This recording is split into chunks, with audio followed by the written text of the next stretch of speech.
We're live. Good morning. Good morning, guys. You've got James and myself this morning, and we're going to be giving you the no BS about what is going on out there in the real estate market on the ground. We're going to give you the facts in just a second.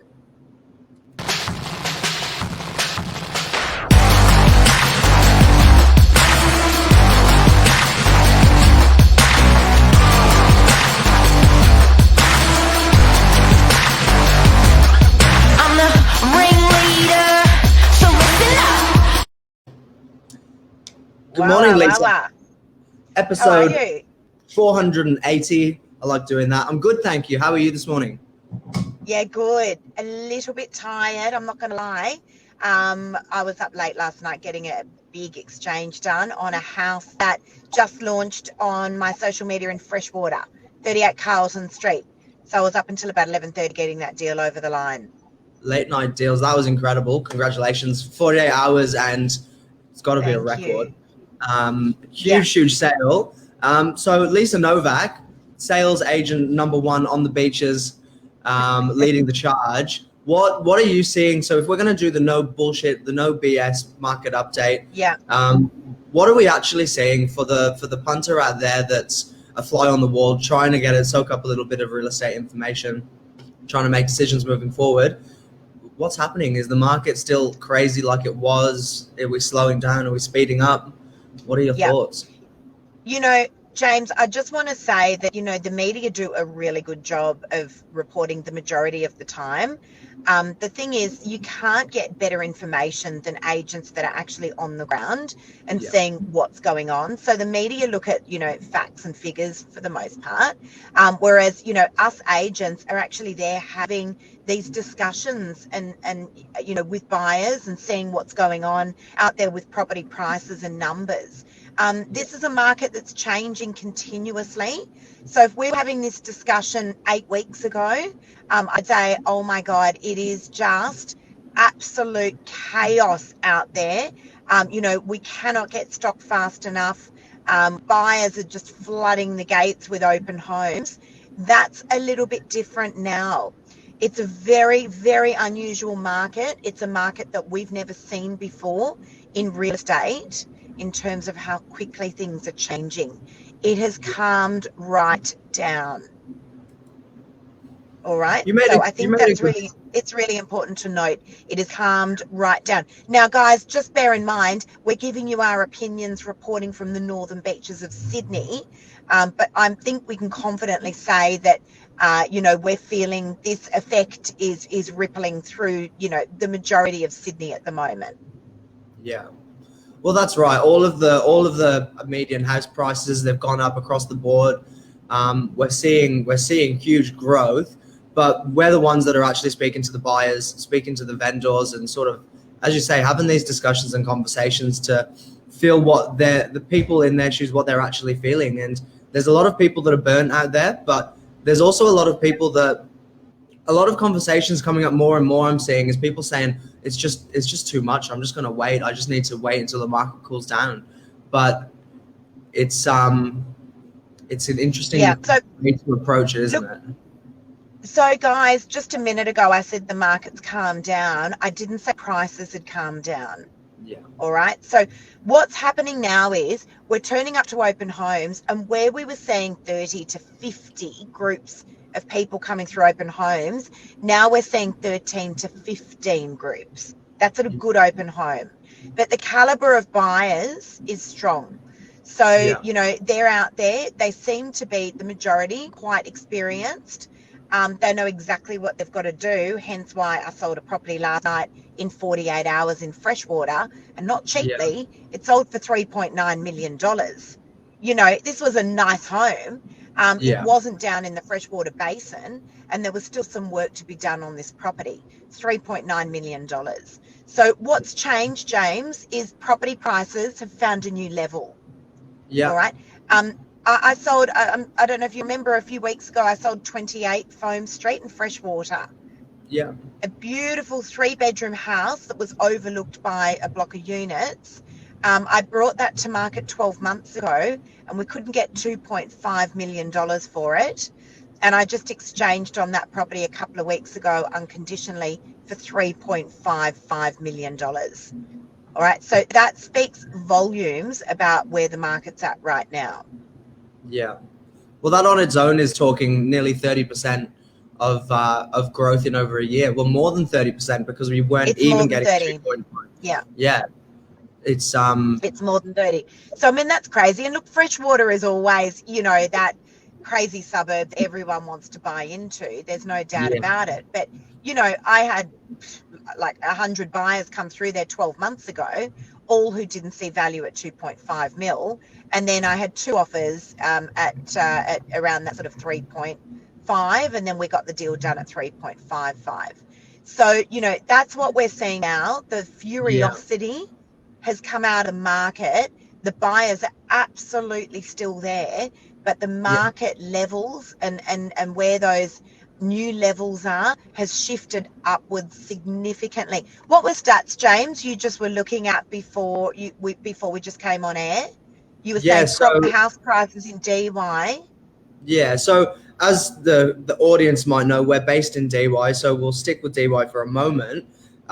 Over the last year, DY has seen 33.9% of growth, which is Sorry, that is crazy. Can you just say that again? Unbelievable. DY median house value for homes is up 33.9% in 1 year, which is just God. It's like three nuts.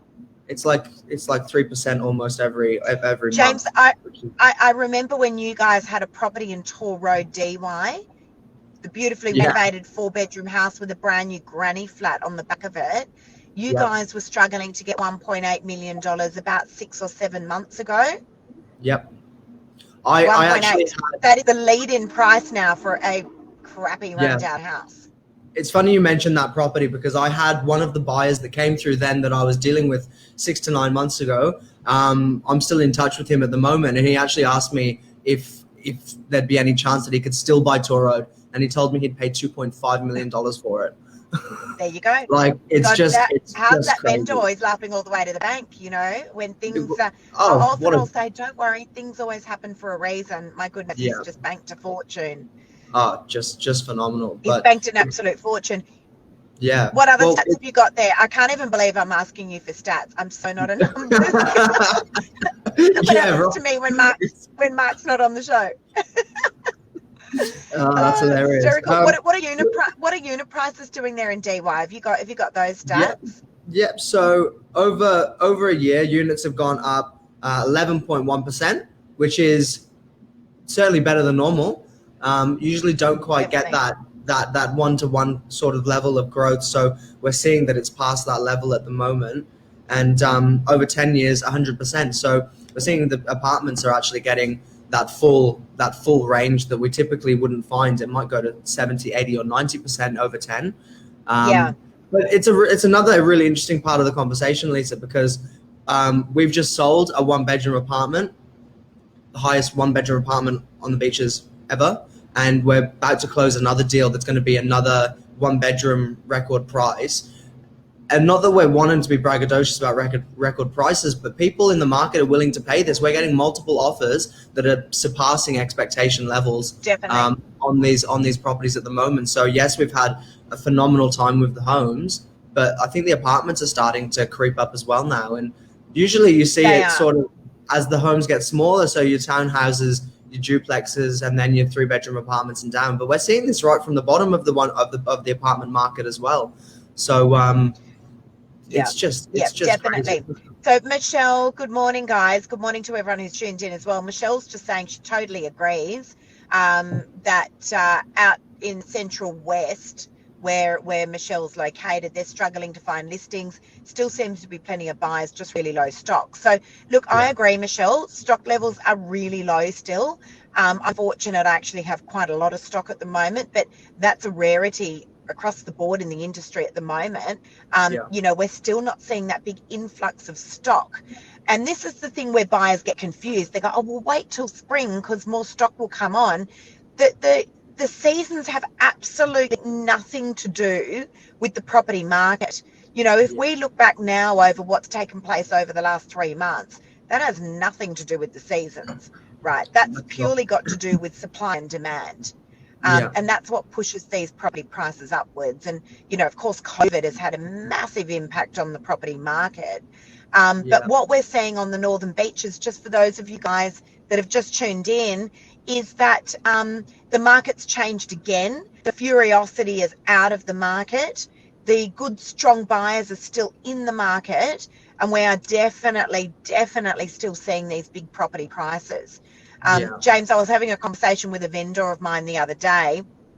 We're just trying to negotiate a deal prior to auction on a property. And, you know, he was saying to me, oh, it's still not quite where I'd like it to be. I think we'll go to auction. So I said to him, just, you know, bear in mind that if we were sitting around the table having this conversation 12 months ago, you would have, your jaw would have hit the floor. You would have grabbed this money and run. So, you know, we need to be mindful that, and not for a moment suggesting that they're being greedy, because they're absolutely not, but we need to be mindful that this is kind of what slowed the market down on the beaches. Because some vendors were saying, I don't want 20 or 30%, I want 50 or 60%. And the buyers were going, really? See you later, I'm out of here. And they were moving to areas up on, you know, up further up the coast. Yeah. So, you know, I mean, James, the other day just did a deal in the high eights, was it, for a one better? 920. I mean, $920,000 for a one better in DY. This is not Manly, this is DY. Exactly. Not beach, on Pittwater Road. It's just, it just doesn't even seem to make sense. Yeah. But I think it sort of, it goes along with the correlation that you mentioned. We've got a smaller amount of buyers. Is the sound okay, Lise? Ooh, it's just cut out. I can't hear you, Lise. I'm not sure if you can hear me or not. I can't hear you. Are we going to call it there, Lise, if it's a little bit...